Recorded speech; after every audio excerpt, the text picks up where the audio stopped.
Now, let's say you are on a cruise ship with 1,000 other people and you guys all shipwreck on a tropical island. After you guys stop crying, heal the injured, and make a few decisions about who's in charge and what the rules are, what do you guys do next? Why, obviously, you get to work. You build shelters, you hunt some pigs, you farm coconuts, you sew some clothes, you set up some of those like little tiki bars where you get the sugary cocktails with the little umbrellas in them. Why do you work? Because you have to in order to survive. If we humans do not harness the resources of nature to produce the things we need to live, then we don't get to live. That's how it is. That's how it always has been. If you don't work, you die. Now let's say that you spend the next several weeks working really, really hard. Let's say that you and the other castaways have built all the houses you need. You've harvested enough coconuts to get you through the next few months without having to pick more. You've sewn all of your clothes and tikied all of your tiki bars. What do you do now? Well, obviously you panic. Duh! No more work? What kind of world would that be? What are you, mooching slobs, sitting around all day, enjoying the hard work that you and your society have done already, reaping the fruits of your labor, kicking back and relaxing? You and your kind ain't no slackers. So I guess you find new work to do. Maybe, I don't know, maybe you invent some machines that can harvest the coconuts for you, or machines that'll sew clothes for you. Maybe you can all combine your knowledge and efforts to build a little robot that tends the tiki bar for you.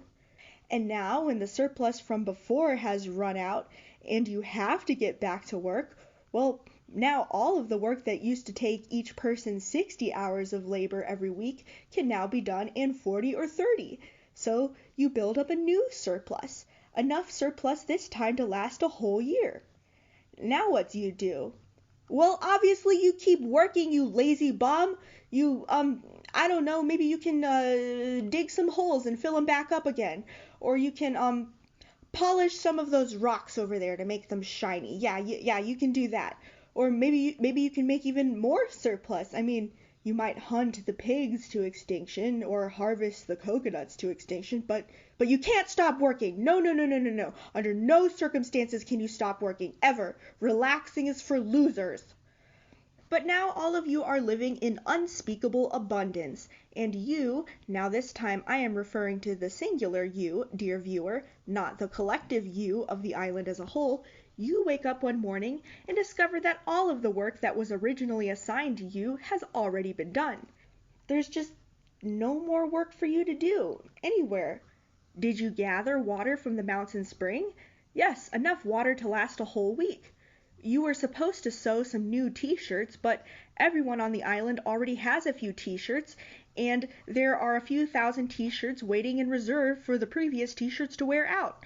There just isn't anything to do that you can think of right now. What do? Well, obviously you panic. You cry. You have an anxiety attack. Oh God, how can this happen?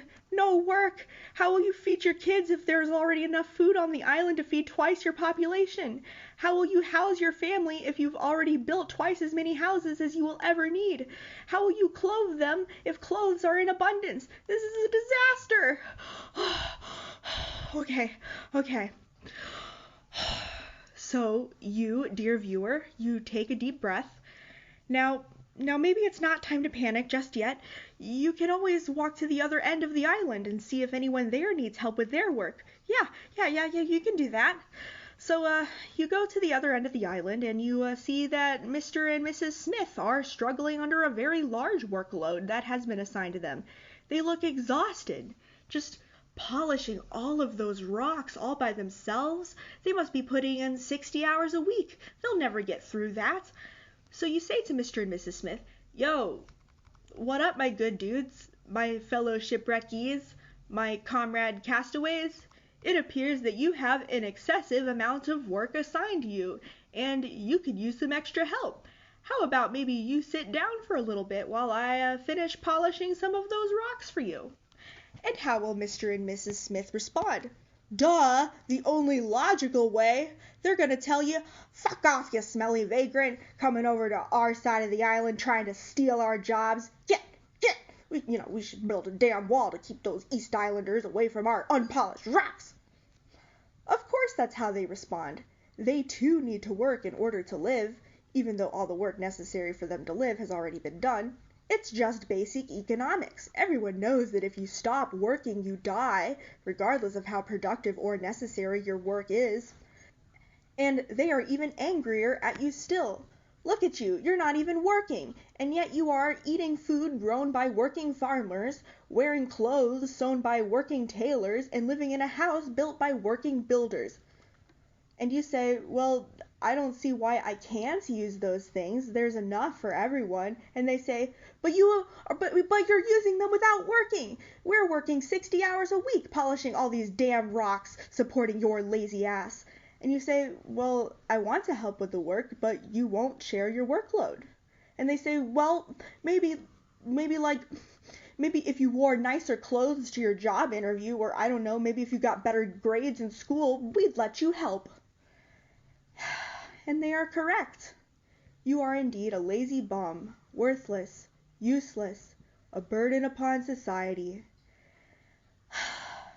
And you go around asking others that might need help, and everyone you talk to is either in your shoes, unemployed and desperate, or like the Smiths, overworked and tired, but anxious to hold on tightly to any work that they have, because while they are indeed kind and generous people, there are some things like excruciating, backbreaking labor that are far too precious to share. But, alas, no work is found for you to do, so I don't know, I guess you just have to die then. Sorry, tough titties. You lazy, slothful piece of crap. Fuck you.